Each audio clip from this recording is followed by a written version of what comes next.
At our wedding planning meeting, my fiancée said, "I need space. Don't contact me." So I sold her car, canceled everything, and changed the locks. I used to think that building something from the ground up would shield me from collapse, that years of sweat, sacrifice, and calculated decisions would somehow buy me peace. But that illusion shattered the moment Brielle texted me, asking for space like we were roommates with a scheduling conflict instead of two people engaged to be married in less than half a year. I remember standing at the kitchen counter, slicing vegetables for dinner, the smell of garlic hitting the pan, just as my phone buzzed with that message that read like a gentle execution.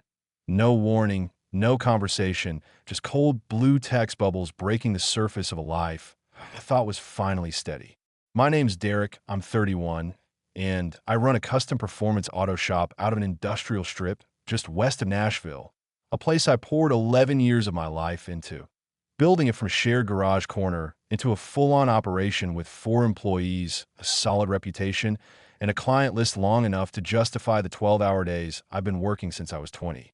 I bought my apartment 3 years ago when the market briefly dipped, cashed out a chunk of my investments to grab the unit before it got swallowed up by some cash buyer from out of state. And every inch of that place, from the matte black fixtures to the reinforced tool rack in the storage room, had been handpicked, installed, and earned.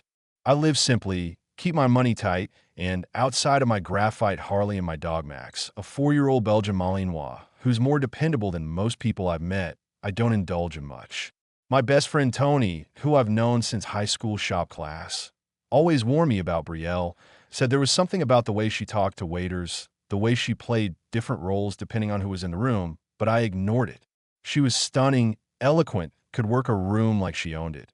And when she asked about my shop, complimented my discipline, and laughed at my worst jokes, I let myself believe she saw me. Not just the man I'd built, but the man beneath it all. We'd met 2 years back at a holiday party one of Tony's friends threw. And within 4 months, she'd move into my place with barely a conversation about it. Just a series of overnight bags that never left and a toothbrush that stayed in the holder long after the nights ended. At first, it was good. Hell, it was great. She kept the place clean, played hostess at client dinners, and made it seem like we were heading towards something stable. But over time, I started to see the small shifts. She didn't like that I worked Saturdays, said it was obsessive. She criticized my friends for being simple because they liked poker nights and muscle cars.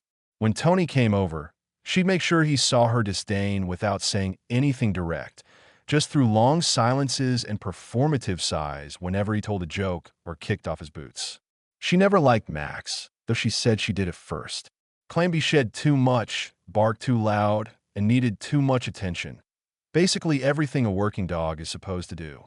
Still, I chalked it up to her being high-strung, stressed, maybe just not used to the life I lived. I figured once the wedding was over, things would level out. We had the date set for October, venue deposit already paid, caterer selected, her dress fittings booked, and every spare dollar I wasn't funneling into inventory or payroll was going toward the ceremony she claimed she wanted to keep tasteful but elevated, which translated to more zeros than I'd expected, but I didn't complain. I thought we were building something. I thought all the hours, all the compromise, all the subtle trade-offs would amount to a life with someone who at least respected what I had built and what I'd given. So when that message came, I need distance. Don't contact me.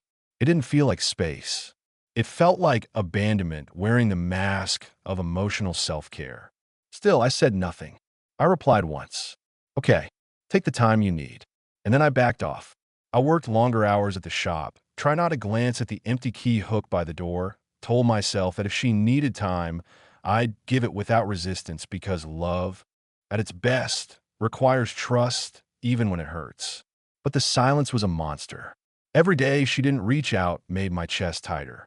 Every night, I sat on the balcony with Max, and a glass of bourbon felt like the quiet before some invisible storm. Tony noticed a shift in me by day 3, came by with takeout, and told me plainly that something wasn't right, that nobody steps back like this unless they're lining something else up. I wanted to believe she was overwhelmed, maybe dealing with family stress, maybe buckling under the wedding pressure, but even I could hear how weak that sounded the second I said it out loud. Then came the photo. A coworker of hers named Mira someone I talked to maybe twice, who always seemed kind but quiet, texted me out of nowhere. I think you should see this. I'm sorry. Attached was a screenshot of Brielle's private Instagram story, meant only for close friends. She hadn't blocked Mira. She hadn't thought Mira and I were friendly. And there it was, her smiling in a white swimsuit, cocktail in one hand, Wes, her ex, wrapped around her waist like he'd never left. The caption? Reconnecting with what really matters. Life is short. My jaw tightened, but my hand stayed steady. I didn't throw the phone. I didn't scream. I just stared at it like a mechanic stares at a cracked engine block, realizing the damage is too deep to repair. She hadn't just asked for space.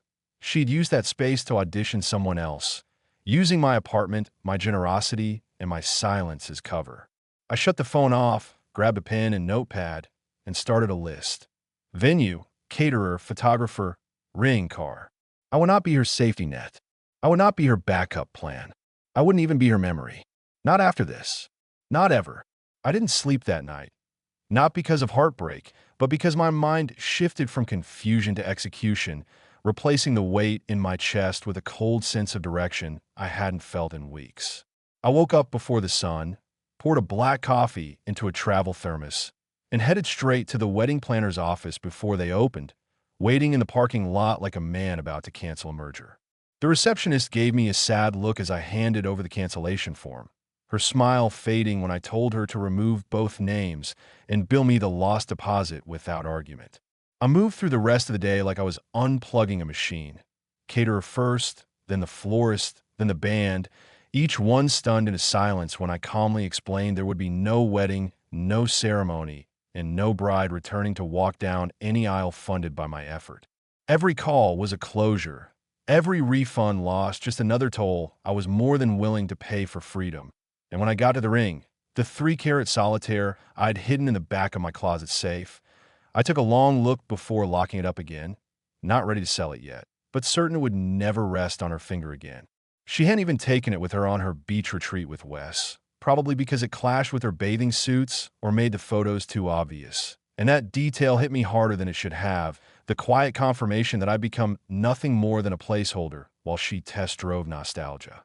When I got home that afternoon, I called a locksmith, paid for expedited service, and watched through the peephole as the guy removed the deadbolt she used to lock every night while pretending this place was her home.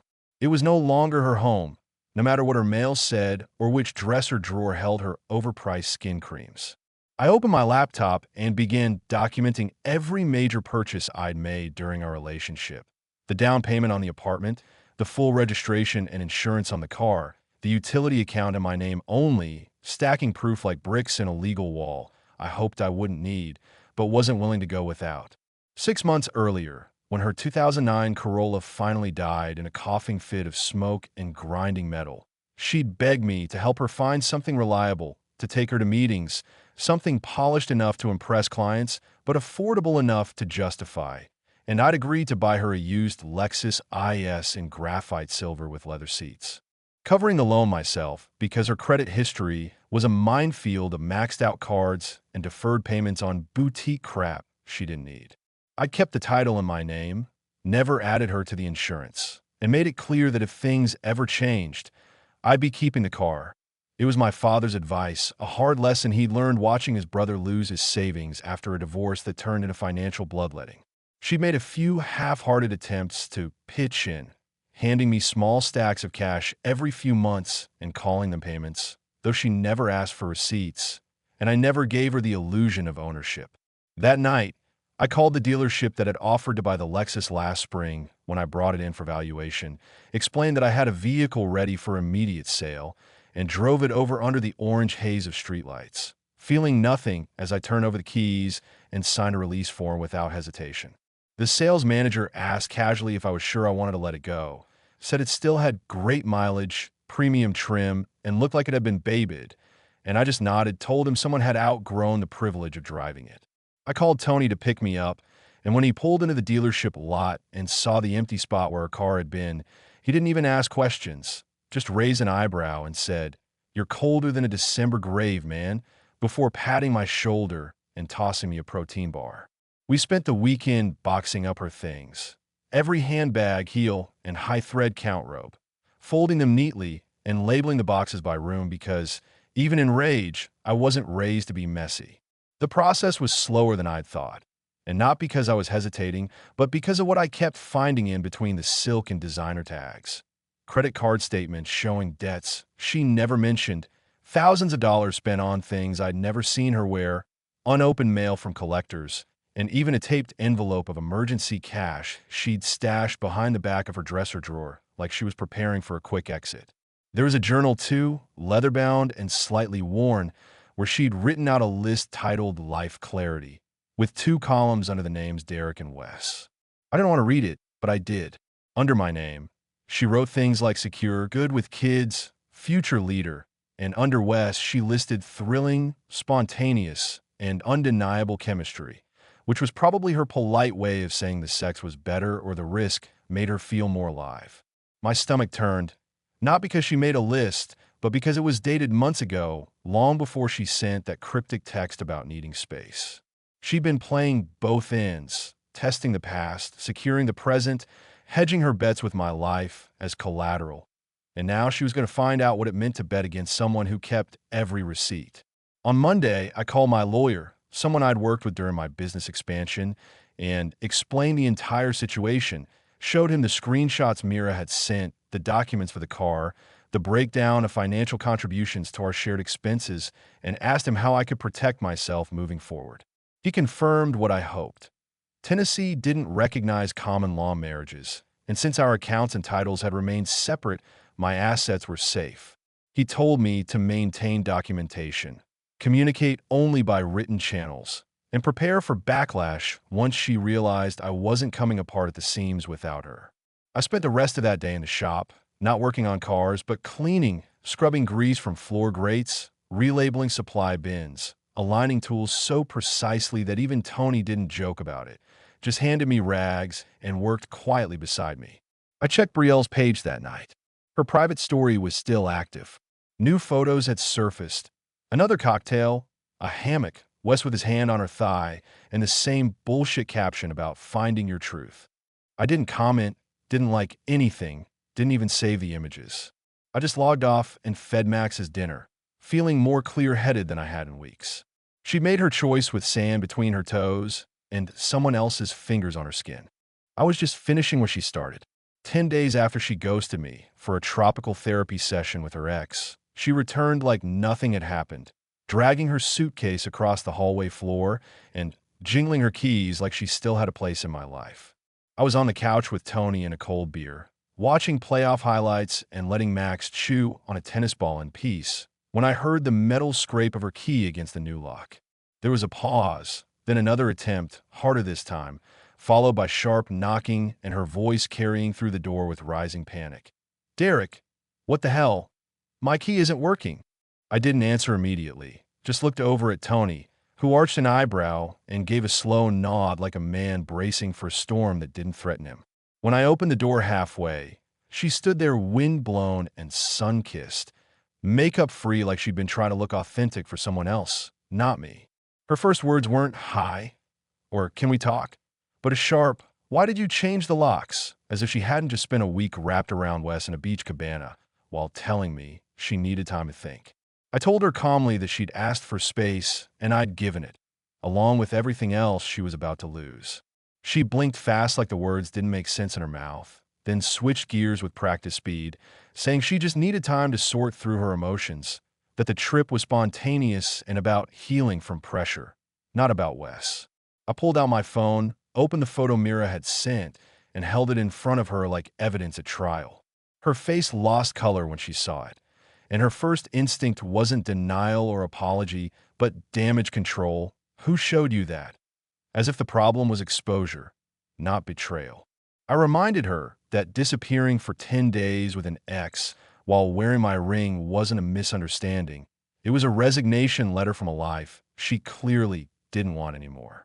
Her eyes darted to the now empty parking spot in front of the building, and when she asked, too quickly, "Where's my car?"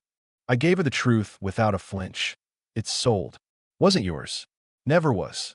Her face contorted like a child who'd just been told the playground was closed forever. and she actually stomped her foot and shouted, "You can't do that.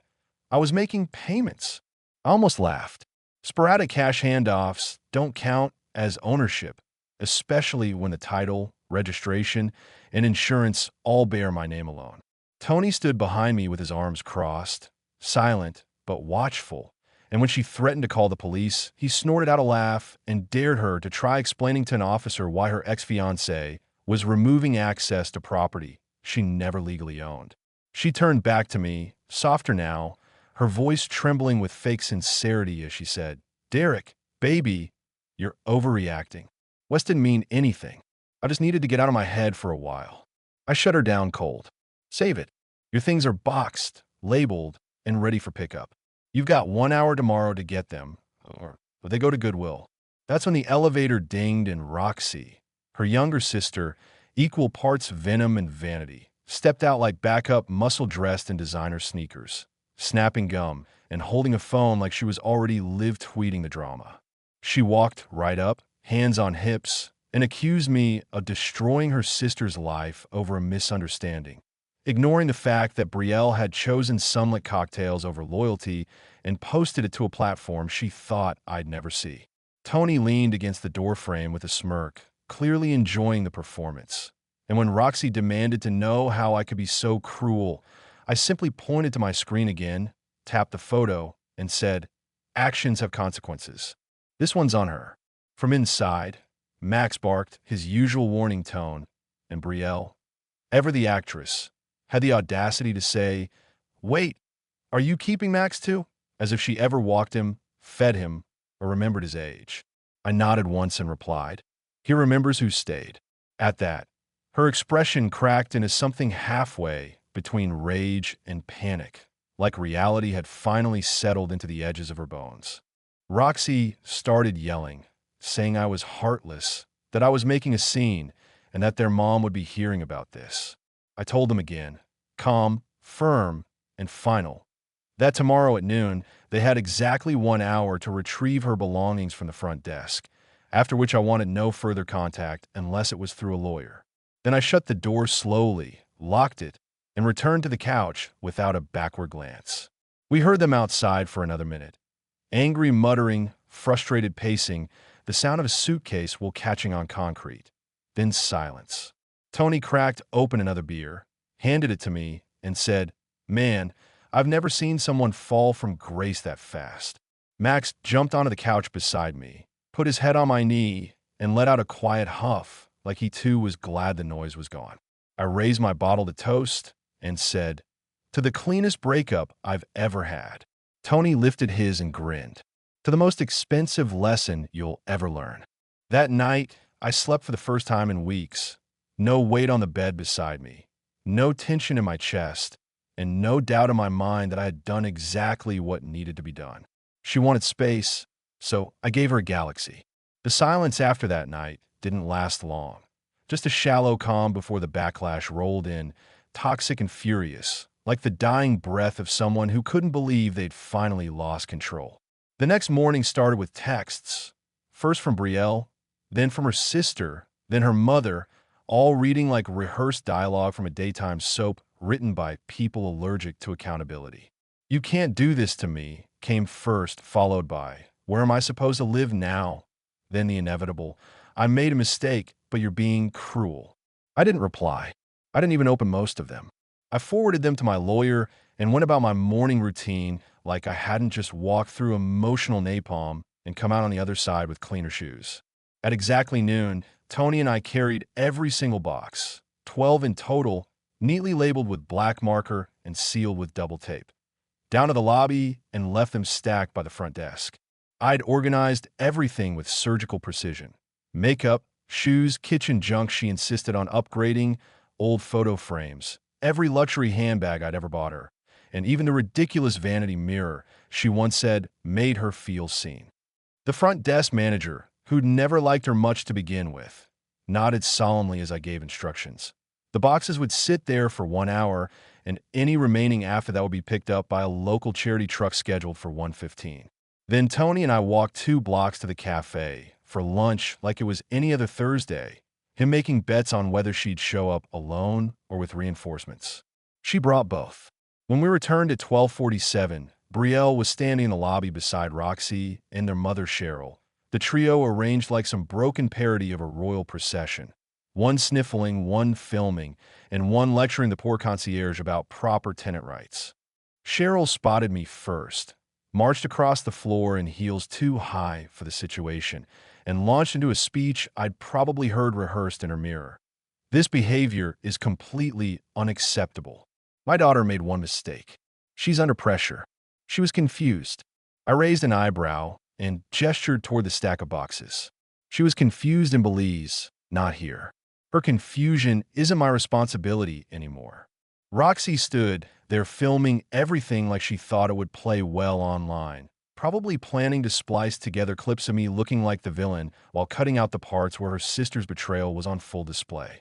Brielle stayed quiet, eyes flicking from me to Max, who was leashed by my side and completely uninterested in the chaos, and then to the floor like she thought maybe she could disappear into it if she stared long enough.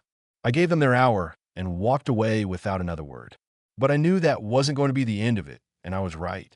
Over the next week, the harassment campaign kicked into full throttle, complete with passive-aggressive social media posts, fake accounts leaving comments on the shop's page, and even mutual friends reaching out with the classic, "Dude, couldn't you have handled it a little more gently?" As if I hadn't spent months carrying the emotional weight of someone who was already halfway out the door. Melissa, who had sent me the original screenshots, texted me 3 days later with an update that punched harder than anything Brielle had done directly. "Just so you know," she wrote, "she got me fired. Told our boss I was creating a hostile work environment."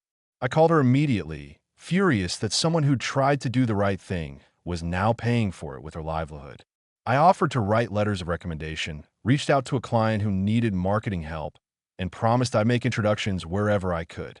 Melissa had shown integrity when it cost her, and I wasn't about to let that go unanswered. Meanwhile, Brielle kept trying new numbers, new tactics, emails now, dramatic subject lines like "we need to talk about everything," and "I miss Max." He misses me too. Tony grabbed my phone during one of our Call of Duty nights and started reading them aloud in a sarcastic falsetto, doing dramatic readings like it was amateur theater. I cried all night thinking about our wedding. Then my mother says you're being heartless and immature. And finally, dogs need mothers too, Derek. Max deserves love. Max, for his part, was asleep at my feet, legs twitching from dreams of open fields or tennis balls or literally anything besides that woman. Then came the message from her father, the last one I ever read voluntarily. "As someone who always respected your business, I'm deeply disappointed in how you've treated my daughter. We expect you to make this right." I couldn't help but laugh. These people really believe that emotional terrorism could be reverse engineered into pity if they just kept the pressure on. My definition of making it right clearly didn't match theirs because I was living better, working harder, sleeping deeper, and not one part of me wanted to rewind. The shop became my sanctuary again. I threw myself into a rebuild of a 1982 Scrambler that had been sitting in the corner of the garage, untouched for months. The rhythm of mechanical work, disassembling, degreasing, rewiring, gave me peace in a way no therapist could have matched. Diego, my lead mechanic, noticed my renewed focus and didn't ask questions, just handed me parts when I needed them and turned up the music when he saw my jaw tightening. One afternoon, after 3 uninterrupted hours of work, he walked over, handed me a cold bottle of water, and said, "Whatever you're burning off in here, keep burning it." We've never had a better quarter. When Dad stopped by later that week with sandwiches from our usual spot, I gave him the rundown. He listened without interrupting, then nodded slowly and said, "Your uncle went through worse, and he ate frozen burritos for 9 months. You're doing better than he ever did." It was simple, fatherly praise, but it hit hard. I wasn't surviving. I was rebuilding, this time with reinforced walls and better filters for who got inside them. That Friday, when I left the apartment for the shop, I noticed the sidewall of my front tire looked off, slightly deflated, like something had pierced it. A closer look confirmed what I already suspected. Someone had slashed it clean through. I checked the others. Same damage, methodical, deliberate. I pulled up my security feed, rewound through the night, and there she was, Roxy, at 3:04 a.m., crouched down in a hoodie, jamming what looked like a hunting blade into my tires one by one, then walking off like it was nothing. I called the cops. They arrived an hour later, reviewed the footage, filed a report, and told me I was doing the right thing by documenting everything. The officer, a guy probably 10 years older than me, gave me a long look before he left and said, "I've seen this before. People like that don't take no very well. Stay ahead of it." I nodded, already thinking about moving the Ducati to a locked garage a block away. If they touched that bike, I didn't know if I could stay calm. 2 days later, I got the message that proved it wasn't just me. Wes, yes, the same ex from a beach, texted me out of the blue. "Man, I didn't know you two were still engaged." She told me it was over before we reconnected. "I am sorry." He said she'd started showing up at his apartment too, crying, begging, flipping the script the moment things didn't go her way. I told him he dodged a bullet. He agreed and hung up. Brielle had crossed from entitled to unstable, and I wasn't about to wait until it got worse. My lawyer filed the paperwork for a restraining order the next morning. I was done playing defense. The hearing for the restraining order was about as one-sided as you'd expect when the opposing party shows up in church clothes and crocodile tears, while I walk in carrying a binder full of time-stamped screenshots, video surveillance, police reports, and a signed statement from a former boyfriend who also wanted nothing to do with her. The judge didn't take long. 3 years. No contact.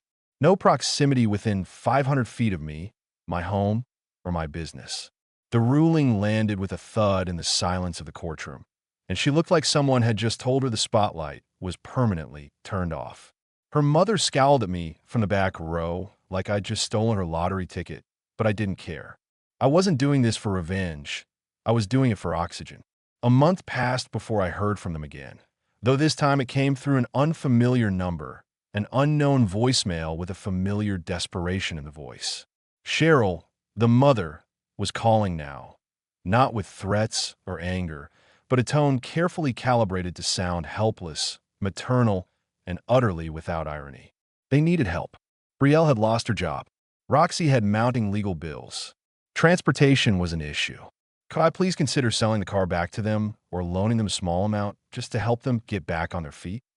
I laughed out loud in the middle of the shop, the sound echoing off the lift arms and steel cabinets like a punchline told too perfectly. My lawyer forwarded the voicemail to the court. Contact via proxy is still contact. Through friends of friends, I later heard the fallout played out exactly as expected. Brielle couldn't hold a job. No transportation, no credibility, and definitely no work ethic when stripped of the image she'd polished so carefully online. Her credit was annihilated from the beach trip alone. Roxy was doing community service and paying restitution for the slashed tires. Their family, once perched smugly on a hill of entitlement, was now buried in debt and denial. Wes had cut her off completely. Melissa, thankfully, found a new job through one of my industry contacts and was now dating Tony, something I didn't expect but honestly made perfect sense. Two good people finding each other in the debris field left behind by someone else's chaos. I sold the ring, got less than I paid, but more than enough to fund a solo trip to Spain and Italy, where I drank espresso in side street cafes, rode winding roads along the coast, and posted absolutely nothing about it. When I came back, I stripped my apartment of everything she'd touched, bought new furniture, repainted every wall, rearranged the art until it felt like a place I lived in again, not one I'd loaned out to someone wearing a mask. Then came Sarah. Met her at a bike show in Vegas where I was showing off a fully customized CB 1100 with a matte crimson tank and titanium exhaust that got more attention than I expected. She was asking about my welds, not my paint, which told me immediately she wasn't just there to flirt. Turned out she was an engineer for an electric motorcycle startup, rode a Triumph Street Twin, and could out-talk me on torque curves without even glancing at her phone. I gave her my number, half expecting nothing, and a week later we were texting about dog food brands and suspension mods like we'd known each other for years. Max loved her immediately.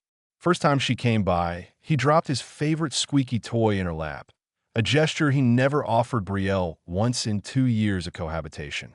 We've been seeing each other since. No grand gestures, no declarations, just two people with their own lives choosing to overlap a little more each week. Last Sunday, I took her to my dad's place for steak and stories. They talked for nearly an hour about chain tension ratios while I grilled in silence. Watching a version of life I didn't think I'd earn again. I learned something important through all of it. The most dangerous people are the ones who wrap their manipulation in soft language and borrowed vulnerability.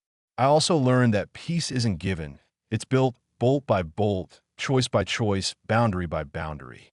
And if anyone tries to take that from you, the only proper response is to change the locks and never look back.